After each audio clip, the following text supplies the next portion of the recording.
Hello! So the other day I live streamed and I did a few things, one of which was editing short vertical videos for Reels, TikToks, YouTube Shorts, etc. And I thought I would show you the process of how I did it. File, new library. 06, 12, 24. Go on there. There. Okay, so now because we're doing HDR footage, we need to go into modify, and we're in a wide gamut HDR. Here's a project and new, well, there's an event, new project, and because we're doing vertical, we need to do vertical here, with the resolution being, because I shot in, well, it wasn't 4K, but it was on a 4K canvas. Now that I've fixed this issue with the resolution, it's gonna look better. But right now we're again doing it like on a higher resolution canvas, and then we have to downscale it again. So I'm gonna put it into 1080p, 25 frames per second, and we need to be on the Apple ProRes HDR, wide gamut HDR. Yep.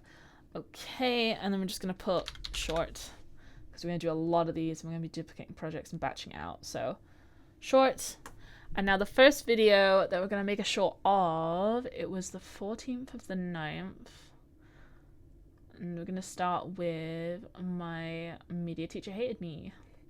So if you want to actually watch the entirety of these videos, like actually on the video instead of here where I'm going back and forth and jumpy and stuff, then go on to my videos tab. I'm going to find a clip that I think is useful, a clip that I think is funny, a clip that I think is particularly educational, and we're going to try and get at least 4 to 5 out of every single video, but obviously it depends on the video's duration.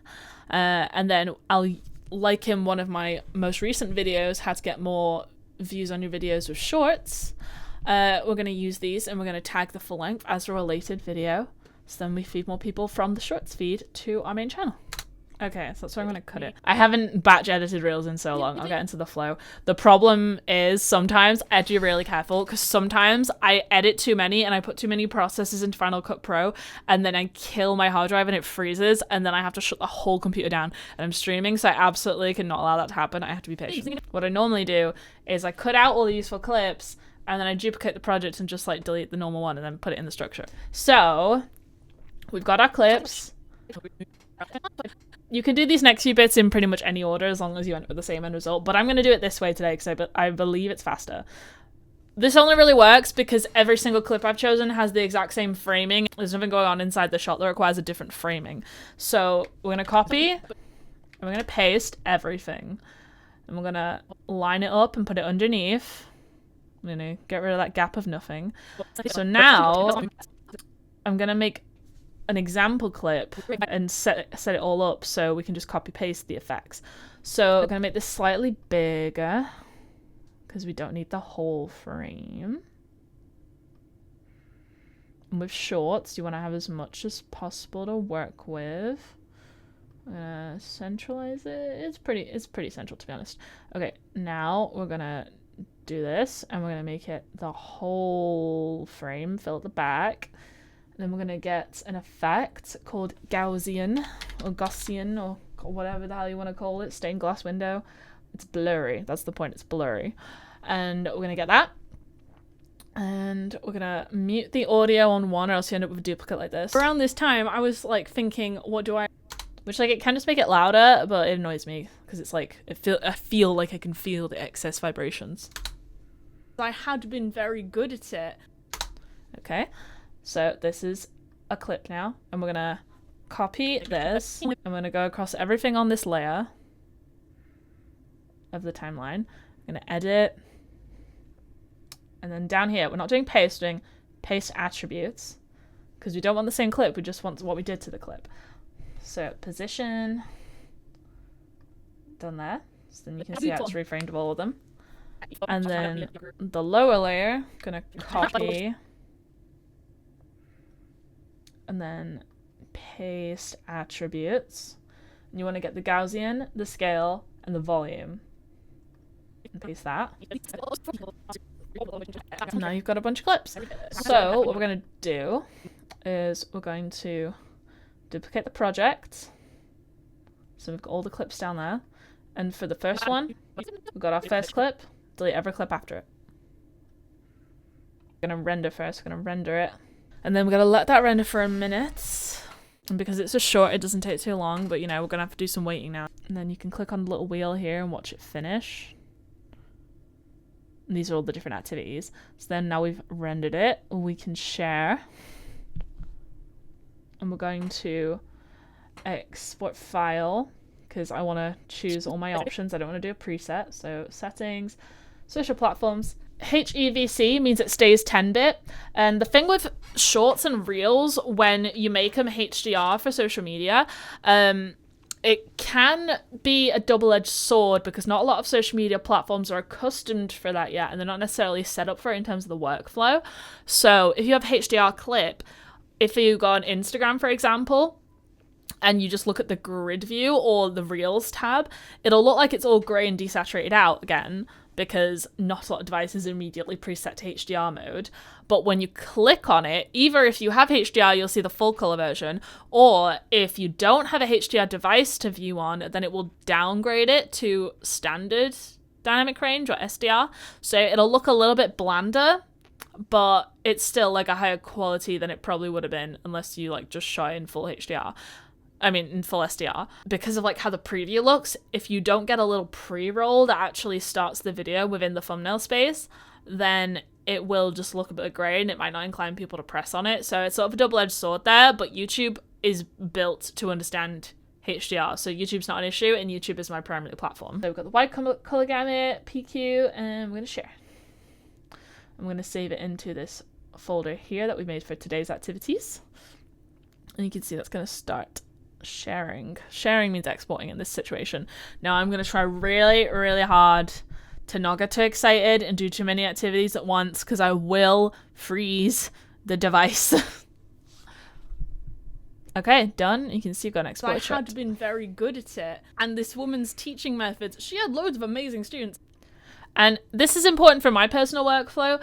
When I do Reels, even now I've got like the higher resolution, I am still going to cap my shorts and my reels to 1080p, because if you do that, then Metrical doesn't allow you to schedule reels at a higher quality, because I think it's just too lazy to store them. It doesn't want to waste the space, but there's a technical reason that you can't do it. It might be to do with the API, I don't know, I haven't looked that deeply into it, but if you want to upload anything greater than HD resolution as a scheduled reel or short or TikTok or whatever, then you do have to do that natively on the platform and not via at least Metrical's third-party scheduling. Possibly other tools like Laser or Hootsuite or HeroPost, maybe they've established that that's okay.